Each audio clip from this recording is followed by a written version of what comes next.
all the employees and officers who have gathered here after participating in the 1 hour strike. Throughout the country, we are receiving reports that the strike is a huge success. The credit goes to the employees and officers who made it big throughout the country. This is only a precursor to the biggest struggle that is going to come in the near future. When elections are around the corner, when all the organizations, when all the groups are putting the demands before the government, are putting the demands before the political parties, general insurance employees should not be left alone. We have to forge our unity along with the farmers movement.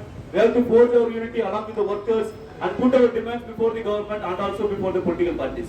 That is why we have decided to meet the political parties. That is why we decided to meet the candidates who are going to contest in the elections and submit a memorandum on the issues of the public sector general insurance employees.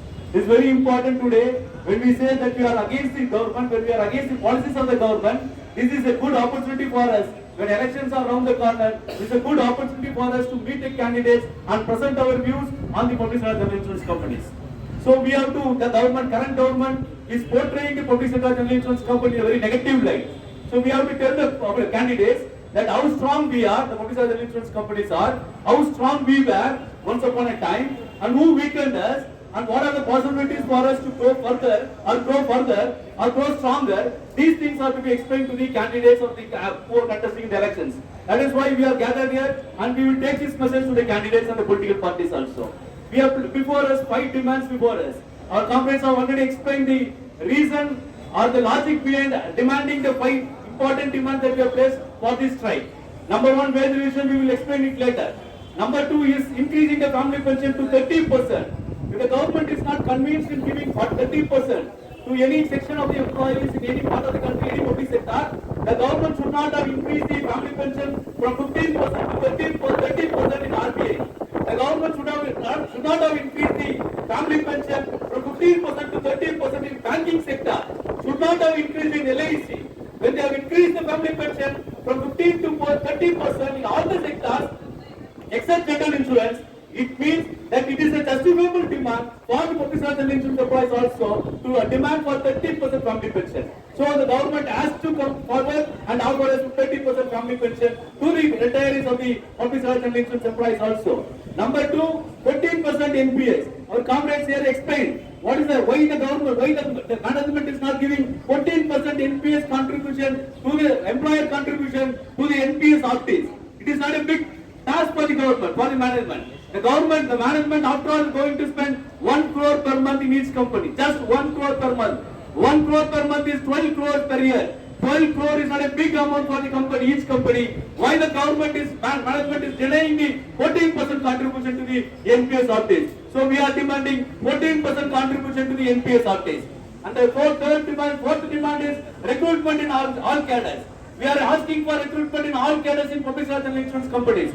You know, recruitment is not taking place. When this Prime Minister, the current Prime Minister, when he was a candidate in 2014, when he was a Prime Minister candidate, going around the country, he promised 2 crore jobs for each and every year. He promised 2 crore jobs to the youth of this country. That did not happen. 2 crore jobs did not take place for the youth of this country. At least the recruitment was possible. Our public sector general insurance companies are ready to recruit, but the government is not giving the permission to us to recruit even class 3 and class 4 employees. So this is total injustice that is done to the public sector general insurance employees. And the most tragic thing is, whenever some recruitment, whenever some compassionate appointment takes place, the government wants to put a sticker on the dead bodies of the employees of the public sector general insurance companies and say that these employees are appointed and a mela is conducted, a Rozgar mela is conducted, and employees from Salem, a future employee from Salem is asked to come to Chennai and Bangalore to participate in the Rozgar Mela and collect the order directly from the ministry. These are the benevolence of the government that they are giving the compassionate appointment. It is because of our long-term struggle that compassionate appointment was restored in the public sector insurance company, which the government may not be aware, which we have to tell the government that this is because of our struggle, not because of our benevolence. And if we want to create 2 crore jobs, create in your department, central government department, leave us the autonomy to decide whether to recruit class 3, class 4, class 1 or the class 2 employees. So that should be our prerogative to recruit the class 3 or class 4 or class 1 or class 2 employees. The government is interfering. The government is interfering and micromanaging the affairs of the public sector insurance company, which we oppose and we say this is not correct. And the fifth demand is merger of the four public sector insurance companies. The government has made a commitment in the floor of the parliament. It has not made a commitment in the public meeting, like what they did for the 2 crore jobs when they go for the election campaign. It is made on the floor of the house, which has become part of the budget, and that was adopted by the MPs in the parliament today. And 2018, when Arun Jaitley announced that the 3 companies will be merged and made as one single entity, that budget proposal was passed in the parliament and it has become a finance act today. And that act is not obeyed by that act is being the rules of the act are being violated by the current government today, and they do not want to merge the 3 companies. And it is most unfortunate the decision taken in the parliament is betrayed by the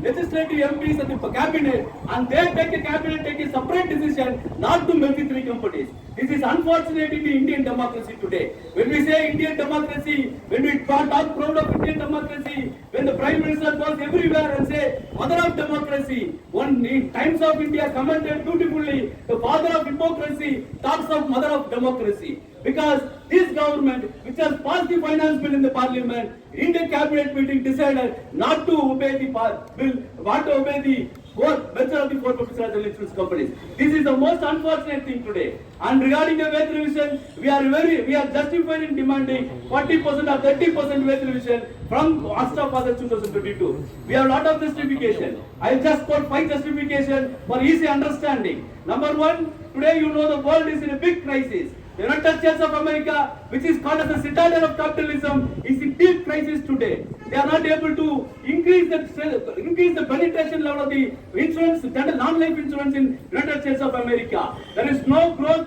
as far as non-life insurance in United States of America, which is called as the citadel of capitalism. The growth rate of the United States of America as far as non-life insurance is 0%. As far as the emerging countries, the countries that are growing well, the emerging countries, the non-life growth is only 2.8%.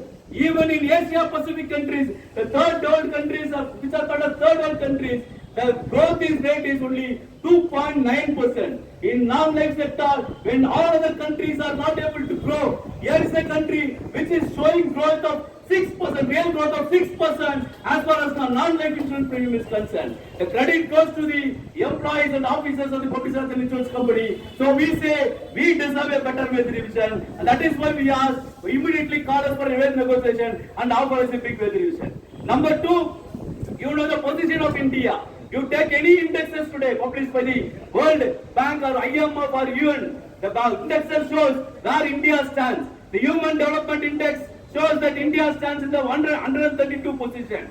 The per capita GDP index, there India stands in the 144th position. Our Prime Minister very proudly says that in another 3 years, 4 years, India will become the 3rd largest economy in the world. What is 3rd largest economy? When you have more 130 crore people, if 130 crore people contribute to the GDP, we will become the 3rd largest economy in the world. That is not a big thing. What is important is, what is the per capita GDP of each country? The per capita GDP of India, we stand in the 144th position. We are standing behind Sri Lanka. We are standing behind Bangladesh. This is the position in India. Per capita Human Development Index, Global Hunger Index, 107th country. Out of 122 countries, India stands in the 107th country. If you take the Press Democracy Index, we stand in the 161 position. The Prime Minister cannot take pride for any of the indexes that are published in the recent time. But my Prime Minister, we are telling, my Prime Minister, Honorable Prime Minister Modi ji, you can take pride that the general insurance companies are standing 10th position as far as the world ranking is concerned for the non-life insurance companies are concerned. We are proud, you all should be take proud that general insurance are making the India pride in the world countries today. And as far as the per capita density is concerned, we are 3rd in the world countries today, list of world countries today. So Prime Minister should take pride and should give recognition to the general insurance employees. This is the second reason that we are telling. The third reason that we are telling is our company is growing well. in spite of all the difficulties, we have made a big turnaround in the 2023-24 financial year. The third quarter results have been published. All the three companies which are making loss, Oriental Insurance Company, which was making a loss of 4,300 crore, in the third quarter of the 23-24 has made a loss of only 28 crores. A turnaround from 4,300 crores to 28 crores. The loss has come down to 28 crores. India Insurance Company from 1,600 crores, the loss has come down to 400 crores. National Insurance Company from 2,300 crores, the loss has come down to 220 crores. Thanks to the employees and officers, after wage revision, we have shown our credit to the general insurance companies. We have worked hard and we saw that the company made a big turnaround in the third quarter of the financial year 2023-24. Who is responsible for this? We are not responsible for the debacle of the public sector insurance company the last 3-4 years. The government is responsible. We did not say that. Yes, we are telling this in our meetings, but we did not go on record. But the government has gone on record today that the problem in the public sector insurance company is not because of the employees and officers, it is because of the government policies. This is what we are telling in the trade union meetings. In all our trade union meetings, we say that the employees and officers are not responsible for the loss in the public sector insurance company. It is the government policies which created trouble in the public sector insurance company. When a standing committee on finance met for the 66th time, the 66th Finance Standing Committee on Finance has recently released a report. There are 35 MPs are there. Jayant Singha, the son of S1 Singha, the former finance minister, is the chairman of the Standing Committee on Finance. When the chairman and when the Standing Committee met, it called for deposition. The Additional Secretary of Finance appeared before the Standing Committee on Finance and deposed before the Standing Committee on Finance. He said, the MPs asked, what is the problem in the public sector insurance company? As if the MPs did not know what had happened to the public sector insurance company, they asked the additional secretary. The additional secretary, without mixing words, said the problem in the public sector insurance company is the genesis of the trouble in PHA company is the de-tariffing that happened in the year 2007. When the market was opened up, the tariff was made de-tariffing. All business premium were made as de-tariff business. We opposed before the management that making the de-tariff will definitely cost the company. The government did not agree. IRDA did not agree. IRDA said when you open the market for the competition, it is antithetical to fix the rates, to have the tariff business. So you have to de-tariff it, allow the insurance companies to quote the rates as per the wish, whether it is a lower rate or higher rate. They should decide and the customer should decide. There should be a strict competition and competition will lead to better service in the country. That is what they said in 2007, which we opposed. Today the additional secretary said the entire problem starts because of de-tariffing. And the additional secretary also went on record to say the problem in the public sector insurance company is the portfolio mix in the public sector insurance company. 50% is health insurance, 40% is motor insurance, 10% is fire and marine insurance. The additional secretary says health is a bleeding portfolio, motor third party liability is a bleeding portfolio, and only 10% the motor and marine and fire insurance premium, which is making it profitable. We are not getting it. Private insurance companies are getting it because it is like a captive model. When Tata opens a Tata AH insurance company, they insure their own company products, they insure their own industries, and they do not come to the public sector insurance companies. So they went on record and said it is not the problem of the public sector insurance employees, it is because of our policies that public sector insurance company, the losses of the public sector insurance company, they attribute the losses to the policies of the government. And the number fifth reason that we say, when we say that all these things are happening in India today, the government, the ministry also, the additional secretary also went on record and said, we did not do the merger, and because we did not do the merger, the problem is we do not want to do the merger because in our cabinet we decided that these three companies need not be merged and they can be maintained as a separate company.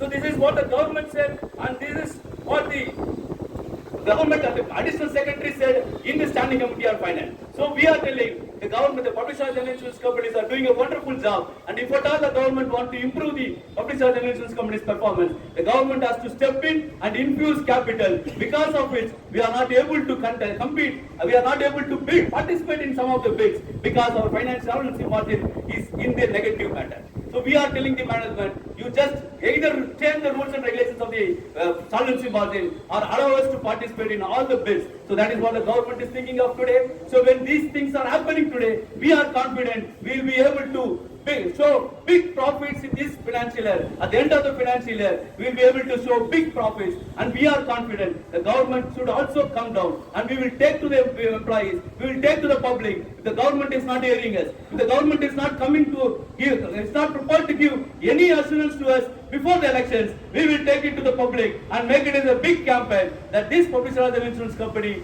should exist, and that can be done only through a government policies. And for that, the public should also realize that these should be the policies of the government, and if they are not changing, they have to change. The government has to be changed if policies are not going to be changed. So that will be the appeal that we are going to make it to the employees and public. And I am confident with the success of the strike today, 1 hour strike, in future, if we launch any bigger struggle also, I hope the employees and officers will definitely support us, and definitely in this financial, if not in this financial year, before the end of this year, we will be able to achieve all the 5 demands that we have placed before the management and the government. And I am confident with the support of JFTU, we will remember as a very, we will be ever successful in all our struggles in the near future. With this, I come to reference. Thank you, comrades.